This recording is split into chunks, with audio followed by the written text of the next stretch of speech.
Friends, आज हम देखेंगे अध्याय 5 लघुत्तम समापवर्त्य और महत्तम समापवर्त्य। यानी लघुत्तम को लसा या फिर एलसीएम बोल सकते हैं, महत्तम समापवर्त्य को मसा या एचसीएफ। तो एलसीएम मीन्स होता है लोएस्ट कॉमन मल्टीपल्स और एचसीएफ मीन्स होता है हाईएस्ट कॉमन फैक्टर। ये मल्टीपल होता है और ये क्या होता है, फैक्टर। मल्टीपल मीन्स क्या होता है, गुणज, और ये फैक्टर मीन्स होता है गुणनखंड। ठीक ना।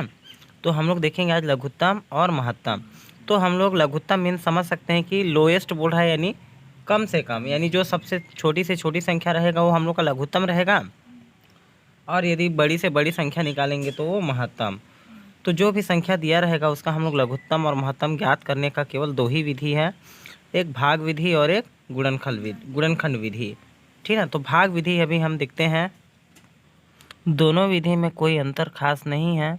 अभी हम देखेंगे पहले भाग विधि से बनाना, फिर देखेंगे गुणनखंड विधि से बनाना। गुणनखंड विधि से बनाएंगे तो भी हम लोग को भाग करना ही पड़ेगा। तो हम लोग भाग विधि को ठीक से समझते हैं। तो इसमें हम देखते हैं सबसे पहले 16, 24 और 36 और 54 का लसा।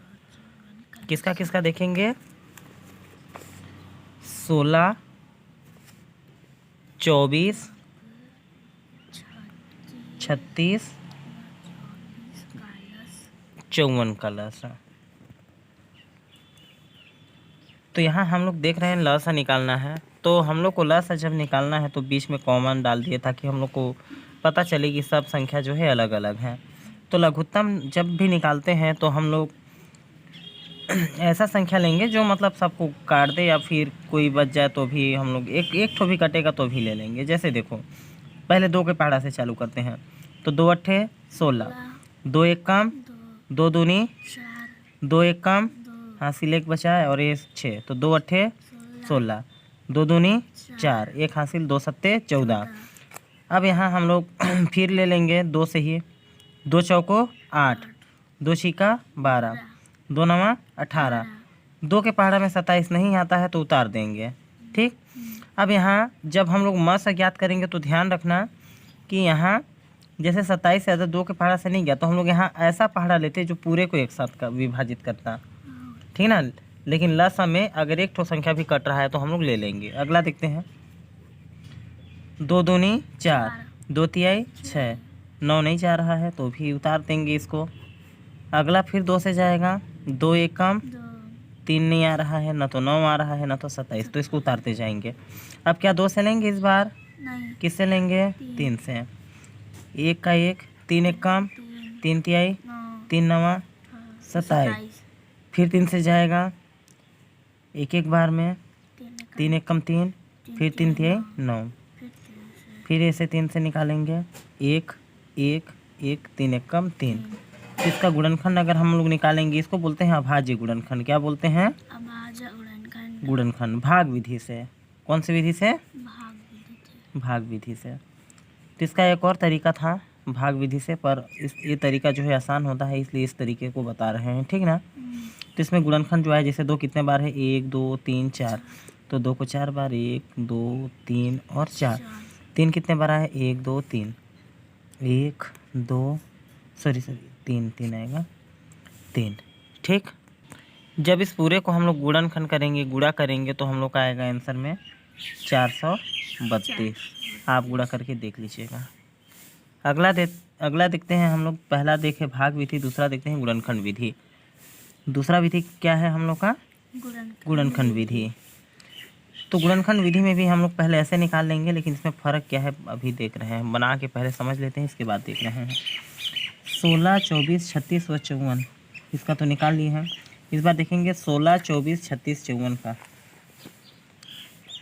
16, 24, 36, 54, इसका लसा है देखेंगे। तो गुणनखंड निकालने के लिए जैसे हम लोग यहाँ निकालेंगे, पहले 16 का निकालेंगे। इसमें गुणनखंड विधि से जब भी निकालेंगे तो एक एक संख्या का निकालेंगे।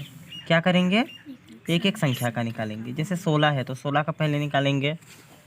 तो 2 अट्ठे 16, 2 चौको 8, 2 दूनी 4, 2 एक कम 2।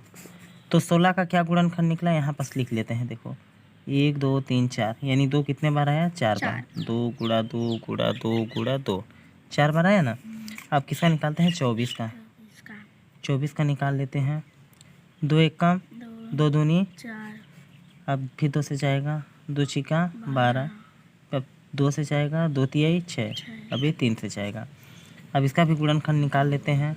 24 का देखो 2 कितने बार आया? 1 2 3, तो 1 2 3 बार गुणा, और ये गुणा 3। अगला देखते हैं हम लोग किसका निकालेंगे? 36 का। 36 का देख सकते हैं इस प्रकार से।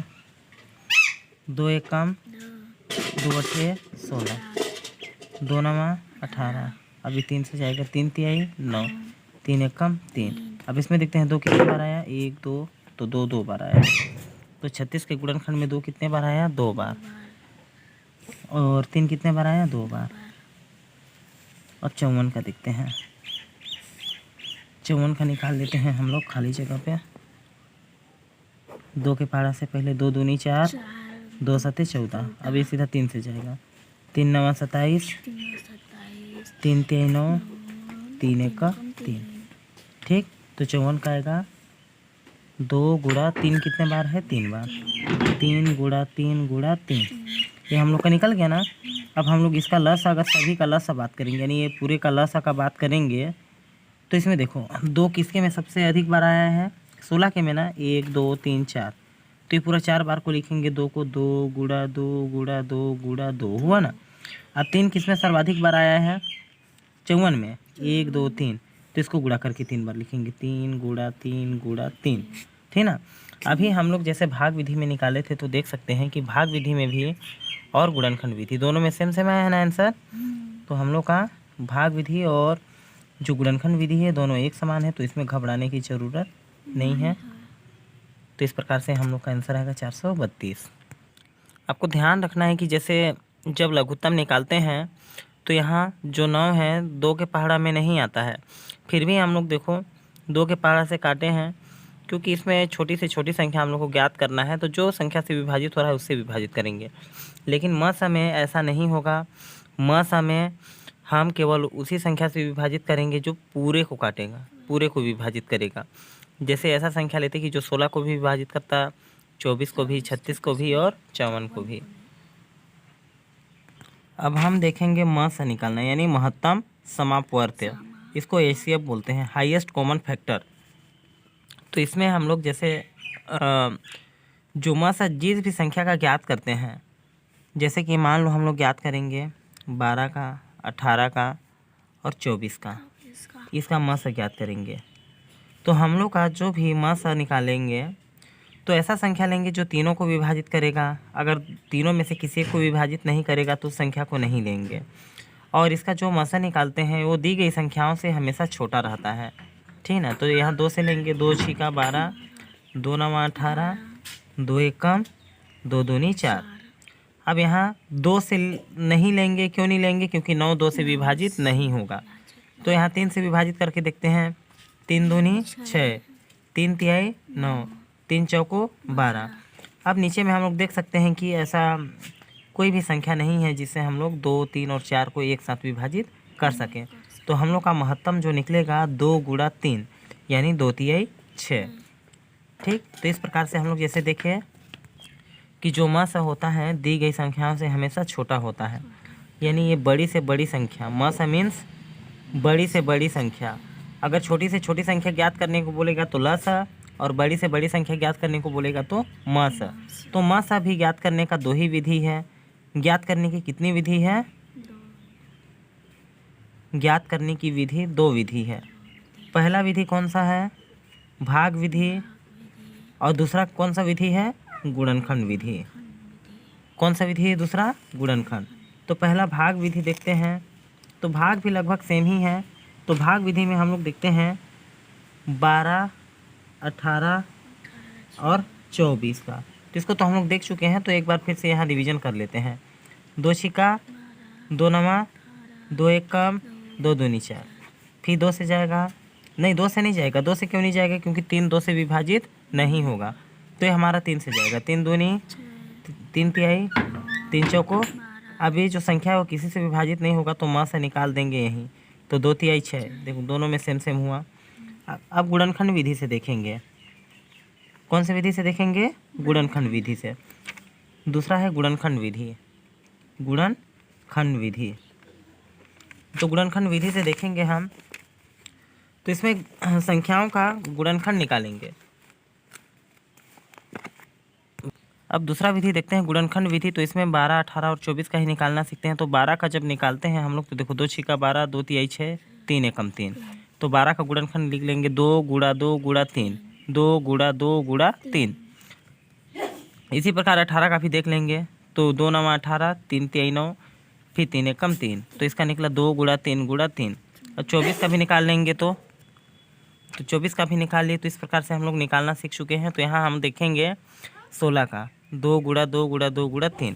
अब इसमें देखेंगे जो एक समान मिल रहा है तो मिलेगा तो उसका जोड़ा बनाएंगे। तो इसमें तीनों में 2 2 है तो 2 निकल गया।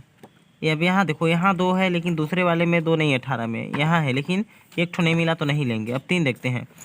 3 हमारा इसमें भी है, इसमें भी है, इसमें भी है, तीनों में एक एक ठो है। तो हम लोग 3 को भी बाहर निकाल लेंगे। तो इसका म से निकलेगा 2 तिहाई 6। म से ज्ञात करना सीख गए। अब एक सूत्र याद कर लेते हैं। सूत्र है हम लोग का भिन्नों का लस और म सा कैसे ज्ञात करेंगे।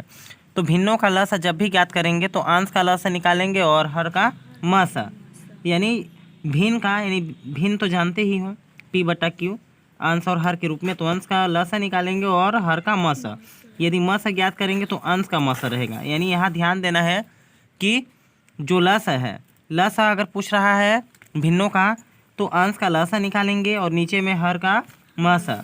लेकिन अगर भिन्नों में यदि मसा बोलेगा तो अंश का मसा निकालेंगे और हर का लसा। कुछ और पॉइंट देख लेते हैं आज।